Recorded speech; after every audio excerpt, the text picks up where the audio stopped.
देखिए, बिहार पुलिस का जो 18 अगस्त को एग्ज़ाम होने वाला है उसके लिए ये एक्सपेक्टेड क्वेश्चन है।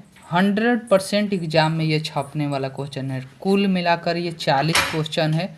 आप वीडियो को बिना स्किप किए हुए पूरे 40 क्वेश्चन देखिए और आप ये 40 क्वेश्चन अगर कर जाते हैं तो एग्ज़ाम में निश्चित है कि आपका 10 क्वेश्चन इसमें से लड़ ही जाएगा। एक बार आप इस क्वेश्चन को देखिए, पूरा अंत तक 40 क्वेश्चन को अटेम्प्ट कीजिए। एग्ज़ाम हॉल में जाइएगा, देखिएगा, आपको ऐसा ही क्वेश्चन देखने को मिलेगा। ऐसा हम इसलिए बता रहे हैं क्योंकि हम खुद एग्ज़ाम देने गए थे, मेरा एग्ज़ाम भी बहुत अच्छा गया है। उसी के आधार पर ये क्वेश्चन को तैयार किया गया है। तो आप इस क्वेश्चन को 40 मात्र रट के जाइए, निश्चित तौर से आपको यही क्वेश्चन देखने को एग्ज़ाम में हॉल में आपको मिलेगा। तो देखिए, लिखे हैं 100% छपने वाला सवाल है। बिहार पुलिस एक्सपेक्टेड क्वेश्चन 18 अगस्त हो गया, उसके बाद 21 अगस्त हो गया, उसके बाद 18-21 हो गया, उसके बाद 28 अगस्त हो गया। जो भी है ये सब एग्ज़ाम में छपने वाला क्वेश्चन है। तो देखिए, हम पहला क्वेश्चन है, उत्तल दर्पण में आवर्धन का महत्तम मान क्या है? तो इसका आंसर होगा 1 होगा, ऑप्शन बी हो जाएगा। इसका 1 का ऑप्शन बी हो जाएगा। दूसरा नंबर क्वेश्चन है, विभवांतर मापा जाता है।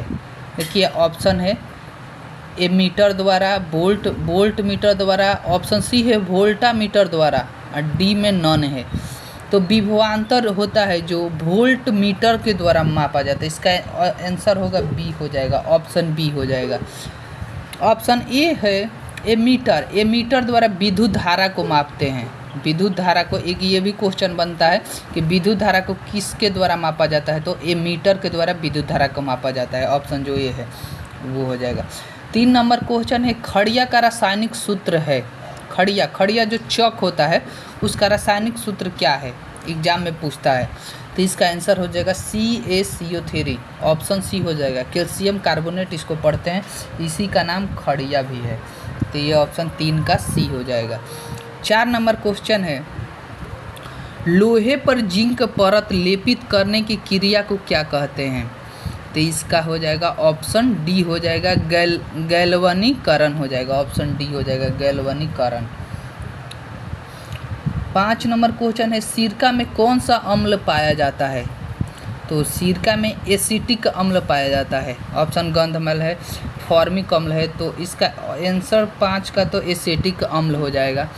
ऑप्शन सी देखिए, फॉर्मिक अम्ल है। अगर आपको कोई बिच्छू चींटी काटता है तो एग्जाम में पूछेगा कौन सा अम्ल छोड़ता है, तो उसका आंसर होगा फॉर्मिक अम्ल। लेकिन यहाँ पे सिरका में पूछा है तो सिरका में एसिटिक अम्ल होता है। ये कमजोर अम्ल इसको बोला जाता है, वीक एसिड इसको बोला जाता है। इसका फार्मूला अगर पूछ ले तो यहीं पे लिख देते हैं। देखिए, CH3COOH, ये फार्मूला होता है एसिटिक अम्ल का। ये फार्मूला भी पूछ सकता है। 6 नंबर क्वेश्चन है, मैग्नीशियम की परमाणु संख्या 12 है तो इसकी संयोजकता क्या होगा? तो इसका संयोजकता क्या होगा? 2 होगा, ऑप्शन बी होगा।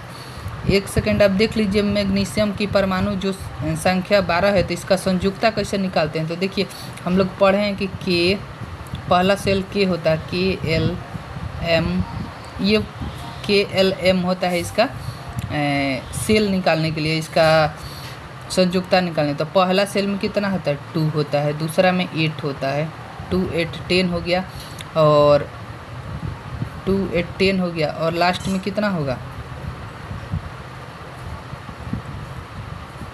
4 हो गया, 2 8 4। ये इसका लिखने का इलेक्ट्रॉनिक विन्यास हो गया। तो इसका आंसर पूछेगा कि संयोजकता कितना होता है, तो संयोजकता इसका 2 होता है। ठीक है, 2 8 यहाँ पे 2 होगा, सॉरी यहाँ पे 4 ना होकर यहाँ पे 2 ना होगा, 12 तक लिखना है। 2 8 10 और 2 जोड़ेंगे तो 12, तो यहाँ पे 12। तो ये इसका इलेक्ट्रॉनिक विन्यास होता है। तो देखिए, लास्ट सेल में जो इलेक्ट्रॉन संख्या होता है वही उसका संयोजकता होता है। तो देखिए 2 8 2, लास्ट सेल यहाँ पे M है, इसमें 2 इलेक्ट्रॉन है तो इसकी संयोजकता 2 हो जाएगा 6 नंबर क्वेश्चन का। 7 नंबर क्वेश्चन में पूछता है, कली चूना का रासायनिक सूत्र क्या है? कली चूना का पूछेगा तो CaO, इसी को क्या बोलते हैं? कली चूना। इम्पोर्टेंट क्वेश्चन है। 8 नंबर क्वेश्चन देखिए, प्लास्टर ऑफ पेरिस का रासायनिक नाम क्या है? बहुत ही इंपॉर्टेंट क्वेश्चन है, स्टार लगा लीजिए। क्वेश्चन डेफिनेटली एग्जाम को में आप लोग को देखने को मिलेगा। प्लास्टर ऑफ पेरिस का रासायनिक नाम क्या है? तो इसका रासायनिक नाम ऑप्शन सी हो जाएगा, कैल्शियम सल्फेट हेमीहाइड्रेट इसका आंसर होगा। 9 नंबर क्वेश्चन देखिए, कैथोड किरणें में क्या उपस्थित होता है? कैथोड किरणें में क्या होता है? इलेक्ट्रॉन होता है, ऑप्शन ए हो जाएगा। वेल्डिंग में किस गैस का उपयोग होता है? तो इसका ऑप्शन क्या होगा? बी हो जाएगा, एथाइन हो जाएगा।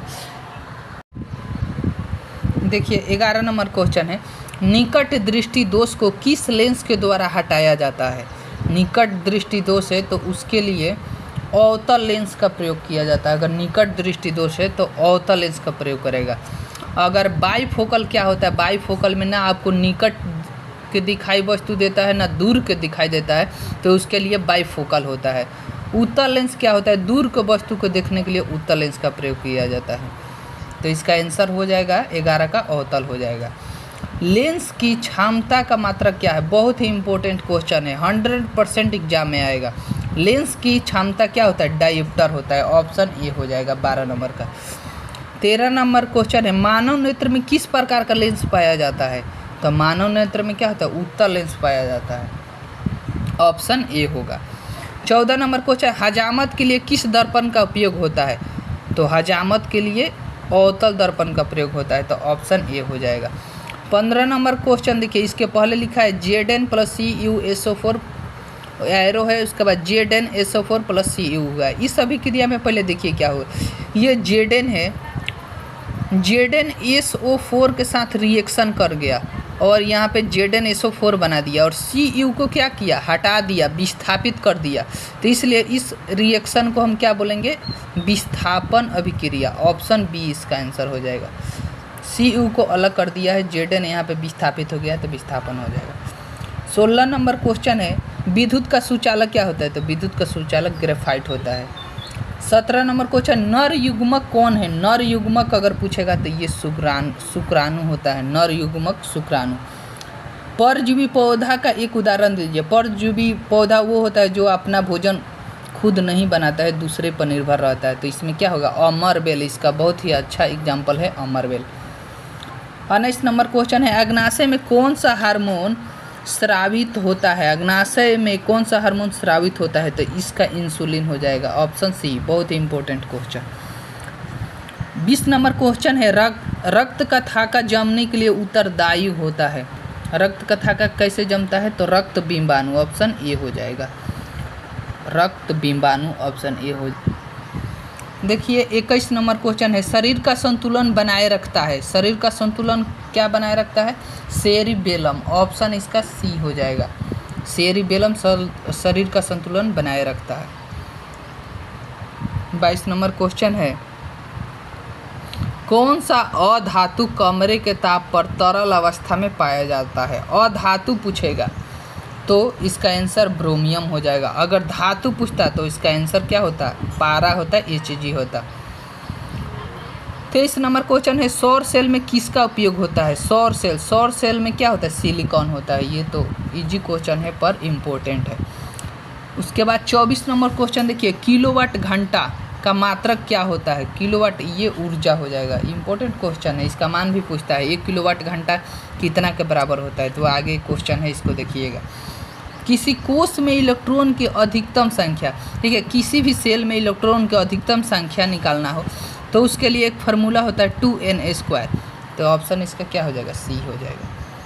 26 नंबर देखिए, एटॉमिक नंबर, परमाणु संख्या का बहुत ही अच्छा सवाल है, बार बार पूछा जाने वाला सवाल है।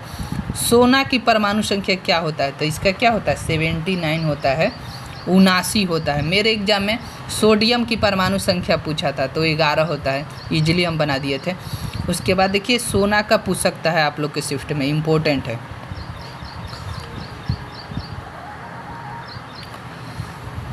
घरेलू 27 नंबर क्वेश्चन है, घरेलू वैद्युत परिपथ में प्रत्यावर्ती धारा की आवृत्ति क्या होती है? तो घरेलू में जो धारा उसका आवृत्ति कितना होता है? 50 हर्ट्ज होता है, ऑप्शन ए होगा 50 हर्ट्ज। 28 नंबर क्वेश्चन है, किसी भी उदासीन विलयन का पीएच मान क्या होता है? उदासीन जब भी होगा तो उसका पीएच मान 7 होता है। अगर आपसे पूछ ले शुद्ध जल का पीएच मान कितना होता है, तो उसका भी 7 होता है। आपको बताए हैं पिछला वीडियो में, मेरे एग्जाम में भी आया था, शुद्ध जल का पीएच मान 7 होता है। उदासीन का भी पूछेगा तो 7 होगा। 1 किलोवाट घंटा बराबर होता है, देखिए आ गया 1 किलो, बहुत ही इंपॉर्टेंट क्वेश्चन है। 1 किलोवाट घंटा किसके बराबर होता है? तो इसका आंसर होगा 3.6 × 10⁶ जूल। ऑप्शन ए हो जाएगा, इम्पोर्टेंट है। वायुमंडल में नाइट्रोजन की मात्रा कितना होता है, ये पूछा है। तो नाइट्रोजन कितना होता है वायुमंडल में? नाइट्रोजन की अगर बात करें तो 21% नाइट्रोजन होता है। अगर आपसे पूछ ले नाइट्रोजन पूछा है तो 78% होगा, ये नहीं। ऑक्सीजन पूछता, ऑक्सीजन होता है 21% और नाइट्रोजन 78% होता है। और आपसे अगर पूछ ले CO2 कार्बन डाइऑक्साइड, तो देखिए ऑप्शन सी 0.03% CO2 होता है। नाइट्रोजन 30 नंबर क्वेश्चन का ऑप्शन सी होगा। नाइट्रोजन की मात्रा 78% होता है। अगर ऑक्सीजन को पूछे तो 21% होगा।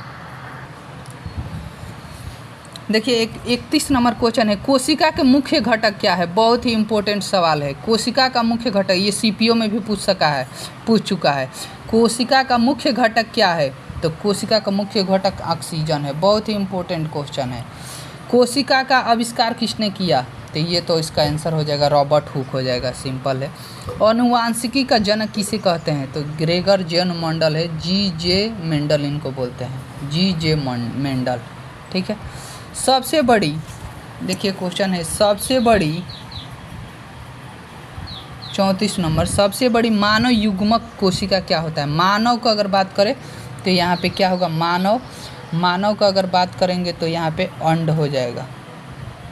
अगर नर कहेगा, नर होगा तो शुक्राणु होगा। अगर सबसे बड़ी मानव युग्मक कोशिका कहे तो उसको अंड आंसर होगा।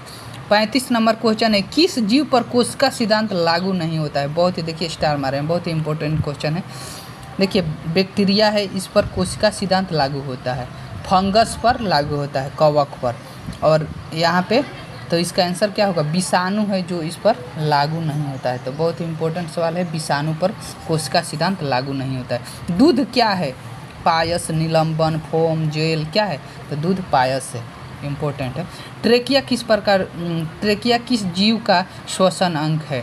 तो ट्रेकिया किसका है? ट्रेकिया कॉकरेच है। कॉकरेच ट्रेकिया के द्वारा क्या करता है? श्वसन करता है, ठीक है। 38 नंबर क्वेश्चन है, शरीर में भोजन का पचना किस प्रकार का अभिक्रिया है? संयोजन, अपचयन। तो शरीर में पचना होता है वो उपचयन होता है, उपचयन। तो इसका आंसर होगा उपचयन। 39 नंबर क्वेश्चन है, एक स्त्री में कौन से लिंग गुणसूत्र मिलते हैं? देखिए स्त्री का बात करें तो स्त्री में XX होता है, यानी ऑप्शन बी होगा। अगर पुरुष में बात करें तो XY होता है, ठीक है। स्त्री में पूछा है तो XX होता है। किसी अंतरिक्ष यात्री को आकाश कैसा प्रतीत होता है? तो अंतरिक्ष को यात्री को काला दिखाई पड़ता है, काला दिखाई पड़ता है। तो देखिए ये मेरे तरफ से 40 क्वेश्चन रहा। अगर आप इस 40 क्वेश्चन को देखकर बनाकर अगर जाते हैं एग्जाम में तो आपका निश्चित तौर से 8 से 10 क्वेश्चन इसमें से आ ही जाएगा, ठीक है। और अगर आपने मेरे चैनल को सब्सक्राइब नहीं किया है तो प्लीज़ इस चैनल को सब्सक्राइब कर लीजिए फॉर मोर अपडेट। और नेक्स्ट में आपको और अपडेट मिलेगा तो इस वीडियो को सब्सक्राइब कर लीजिए।